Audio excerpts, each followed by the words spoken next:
والصلاة والسلام علی رسول اللہ۔ فقہ البیوع درس نمبر 38، عنوان نمبر 93، العقود الصوریہ وما ذکرنا من حکم التلجیۃ یقاربہ ما یسمى فی القوانین الوضعیۃ عقودا صوریۃ۔ تلجیہ کا جو حکم ہم نے ذکر کیا اسی کے قریب ایک صورت ہے جسے قوانین وضعیہ میں عقود صوریہ یعنی اوسٹینسیبل کانٹریکٹ کہتے ہیں، اور ہمارے یہاں بے نامی کانٹریکٹس کہتے ہیں۔ وہ یہ ہے کہ زمین حقیقی مشتری کے علاوہ کسی اور کے نام سے خرید کر سرکاری اداروں میں اسی کے نام سے رجسٹر کرا لی جائے، اور ایسا ٹیکس بچانے کے لیے کیا جاتا ہے، لیکن حقیقی مشتری وہ ہوتا ہے جس نے اس کا ثمن ادا کیا ہے۔ یعنی یہاں ایک اور عقد کا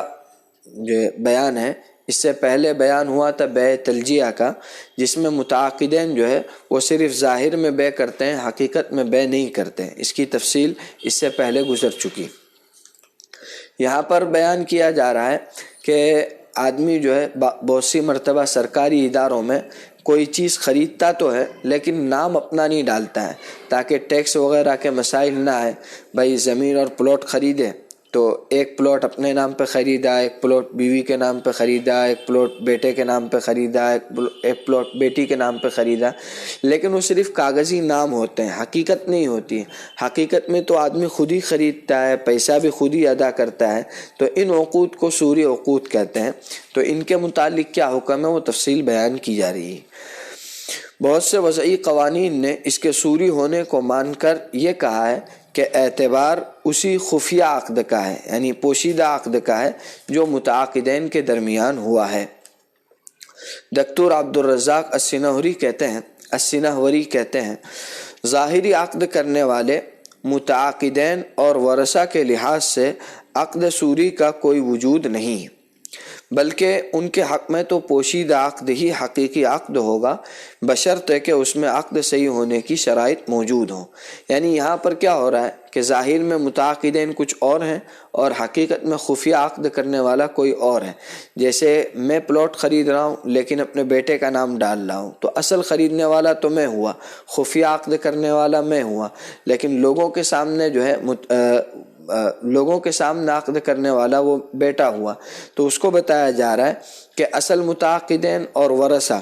ان دونوں کے اعتبار سے ظاہری عقد کا کوئی اعتبار نہیں، حقیقی عقد کا اعتبار ہے۔ یعنی میراث جو ہے وہ بیٹے کی میراث میں نہیں جائے گی، جس نے خریدا اسی کے نام سے میراث میں جائے گی۔ اسی طرح جو عقد کے امور ہیں وہ حقیقی متعاقدین کے درمیان ہی ہوں گے، اس جس کے نام پر لیا گیا وہ مراد نہیں ہوگا اور وہ اس میں شامل نہیں ہوگا۔ اور اس میں ہم اصل ارادے کے معتبر ہونے کے نظریے کو منطبق کرتے ہیں، یعنی جو اصل ارادہ ہے آدمی کا، اصل عقد کرنے والے کا، وہ معتبر ہے، اس لیے کہ متعاقدین نے بھی خفیہ عقد ہی کا ارادہ کیا ہے، ظاہری عقد کا نہیں، لہذا وہ اپنے ارادے کے پابند ہوں گے، دوسرے کے ارادے کے نہیں۔ یعنی حقیقت میں جو عقد کرنے والا آدمی ہے وہ تو پیچھے ہے، پردے کے پیچھے ہے، سامنے وہ اپنے بیٹے کو، اپنی بیوی کو، اپنے دوست کو، کسی کو بھی لا رہا ہے، تو ظاہر ہے کہ اصل ارادہ ان دونوں کے عقد کا ہے، اس کا نہیں ہے، تو اسی کا اعتبار کیا جائے گا۔ یہ نظریہ فرانس کے سول قانون کی دفعہ 1321 کے موافق ہے، جس کا خلاصہ یہ ہے کہ خفیہ عقود کا اثر اصل متعاقدین کے درمیان ہی ظاہر ہوگا، باقی لوگوں کے سامنے تو عقد صوری ہے، لہذا وہ لوگ عقد صوری کرنے والوں کو متعاقدین سمجھیں گے۔ یعنی لوگوں کے سامنے بھلے متعاقدین میں وہ ہوں جو ظاہر میں عقد کر رہے ہیں، جیسے میں نے بیٹے کے نام سے خریدا ہے تو لوگوں کے سامنے یہ ہوگا کہ بھائی فلاں کے بیٹے نے فلاں چیز خریدی، لیکن اصل متعاقدین کے درمیان یہ ہوگا کہ بھائی میں نے اور اس آدمی نے خرید و فروخت کا معاملہ کیا ہے، دوسرے نے نہیں، جس کو میں نے وکیل بنایا وہ نہیں، جس کو میں نے ذمہ دار بنایا یا جس کا میں نے صرف نام پیش کیا وہ نہیں۔ اور فرانس کا قانون و عدالت اسی کے مطابق ہے۔ اسی طرح مصر میں بھی عدالت نے اسے تسلیم کیا ہے، البتہ اس کی صراحت نہیں کی ہے کیونکہ مصر کا قانون قواعد عامہ میں فرانس کے موافق ہے، یعنی فرانس کی بھی جو قوانین وضعیہ ہیں، حکومتی قانون ہیں، وہ بھی اس کو تسلیم کرتے ہیں کہ اصل متعاقدین وہی ہیں جو پردے کے پیچھے عقد کر رہا ہے، اور مصر میں بھی اس بات کو تسلیم کیا گیا ہے۔ اسی طرح ہمارے یہاں کا وضعی قانون اس بات کا اعتراف کرتا ہے کہ حقیقی مشتری وہ ہے جو ثمن ادا کر رہا ہے، اور جس کے نام سے ظاہراً عقد ہوا وہ حقیقی مالک کا امین اور قانونی کارروائیوں میں اس کا وکیل شمار ہوگا۔ اسی لیے ضمانت مالی کے قانون ٹرسٹ ایکٹ کی دفعہ 82 میں اس صورت کو ذکر کیا گیا ہے، اور دوسرے قوانین میں حقیقی مشتری کو یہ ثابت کرنے کا موقع دیا گیا ہے کہ جس کے نام سے عقد ہوا ہے وہ صوری مالک ہے اور میں حقیقی مالک ہوں۔ اور انگریزی قانون نے بھی صوری مالک کو تسلیم کیا ہے، اور وہ ہے جس کے نام سے جائیداد رجسٹرڈ ہے لیکن وہ حقیقی مالک نہیں ہے، یعنی اس کا نام بھی انہوں نے صوری مالک کہا ہے کہ یہ صرف ظاہر میں مالک بن رہا ہے، حقیقت میں نہیں۔ جائیداد کی منتقلی کے قانون میں دفعہ 41 پر ایسا ہی ہے،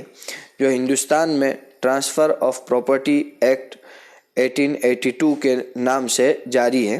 اس کی بنیاد انگریزی قانون ہے، انگریزی قانون کے مطابق اس کو بنایا گیا ہے۔ اسی بنیاد پر ہند کے علماء نے یہ فتویٰ دیا ہے کہ کسی کے نام پر زمین کے صرف رجسٹرڈ ہو جانے سے اس کا مالک ہونا لازم نہیں آتا، لہذا اگر کسی نے دوسرے کے نام سے زمین خریدی جس نے ثمن نہیں دیا بلکہ ثمن پہلے نے دیا ہے، تو صرف اس رجسٹریشن کا مطلب یہ نہیں ہوگا کہ اس نے زمین اس کو ہدیہ کر دی۔ خلاصہ یہ ہوا کہ جو عقود اس طرح کے کیے جاتے ہیں، چاہے ٹیکس بچانے کے لیے ہو چاہے کسی بھی وجہ سے ہو، جس میں عقد کرنے والا اپنا نام ظاہر نہیں کرتا ہے، کسی اور کو آگے لاتا ہے لیکن پیسہ خود ادا کرتا ہے، ثمن خود ادا کرتا ہے، تو اصل عقد وہی ہوگا جس کا جو پیسہ ادا کر رہا ہے اسی کا عقد شمار ہوگا، جس کے نام پر ہے اس کا اعتبار نہیں ہوگا۔ سب قوانین وضعیہ نے بھی اس کو تسلیم کیا ہے، ہمارے یہاں کے قانون نے بھی اس کو تسلیم کیا ہے، انگریزی قانون نے، فرانس کے قانون نے، مصر کے قانون نے، سارے جگہوں کے قوانین نے بھی اس کو تسلیم کیا ہے۔ لہذا اس پر ہی فتویٰ ہے کہ اگر کوئی آدمی کسی کے نام پہ رجسٹریشن کرا دے تو اس کا مطلب یہ نہیں ہوتا ہے کہ وہ ہدیہ ہی دینا چاہتا ہے، ہو سکتا ہے کہ وہ اپنا کوئی ٹیکس بچانے کے لیے یا کسی اور مقصد سے صرف اس کا نام استعمال کر رہا ہے، نام لگا رہا ہے۔ رجسٹریشن ہونے سے چیز اس کو دے دینا ہے لازم نہیں آتا ہے۔ لہذا آج بھی یہ مسئلہ ہے، بہت سے لوگ جو ہے وہ اپنے بیٹوں کے نام پہ خریدتے جاتے ہیں تو نام کرتے جاتے ہیں، ایسے ہی ان کا مقصد دینا نہیں ہوتا ہے، تو صرف اس رجسٹریشن کی وجہ سے ان کی ملکیت ثابت نہیں ہوگی، وہ والد ہی کی میراث میں شمار ہوں گے اور وہ چیز مالک ہی کی شمار ہوگی۔